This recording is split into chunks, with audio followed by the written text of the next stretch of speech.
औज़ु बिल्लाहि मिनश्शैतानिर्रजीम बिस्मिल्लाहिर्रहमानिर्रहीम।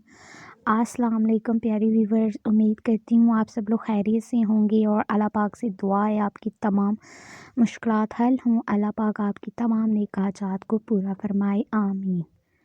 तो दोस्तों, आज मैं आपके लिए एक बहुत ही प्यारा और बहुत ही आज़मूदा अमल लेके आई हूँ। दोस्तों, ये उन लोगों के लिए वजीफ़ा है जो चाहते हैं कि हमारे शौहर के दिल में, हमारे महबूब के दिल में मोहब्बत पैदा हो, वो हमारी केयर करें। अगर वो आपकी केयर नहीं करते, आपसे प्यार नहीं करते, आपके साथ टाइम स्पेंड नहीं करते, तो आप उस इंसान के लिए ये वजीफ़ा कर सकते हैं। तो अब हम अपना वक्त ज़ाया किए बगैर चलते हैं आज के हमारे वजीफ़े की जानिब।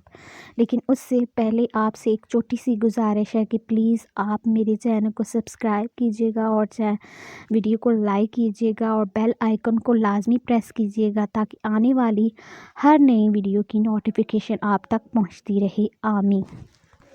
तो अब मैं आपको बताती हूँ आज का हमारा प्यारा सा और छोटा सा वजीफ़ा। दोस्तों, आपने ये वजीफ़ा इशा की नमाज के बाद या फिर रात को सोने से पहले ये वजीफ़ा करना है।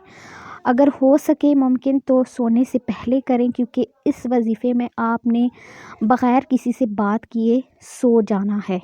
तो करना आपने ये है कि 3 दफ़ा आपने दरूद इब्राहिमी पढ़नी है और उसके दरमियान आपने अव्वल आखिर दरूद पढ़ना है, दरूद इब्राहिमी 3 बार।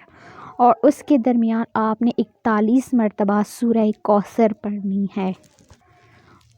सूरह कौसर पढ़नी आपने दरमियान में, फिर आपने आखिर में दोबारा 3 दफ़ा दरूद इब्राहिमी पढ़ना है। उसके बाद आपने जिसके लिए ये अमल कर रहे हैं उसका तसव्वुर करके उस पर फूंक मार देनी है, या फिर उसकी तस्वीर लेकर आपने उस पर फूंक मार देनी है। तो ये था आज का हमारा छोटा सा अमल। इंशाल्लाह आपको इसका 100% रिज़ल्ट मिलेगा। तो ये था आज का हमारी वजीफ़ा। अब हम आपसे इजाज़त चाहते हैं, हमें दुआओं में याद रखिएगा। अल्लाह हाफिज़।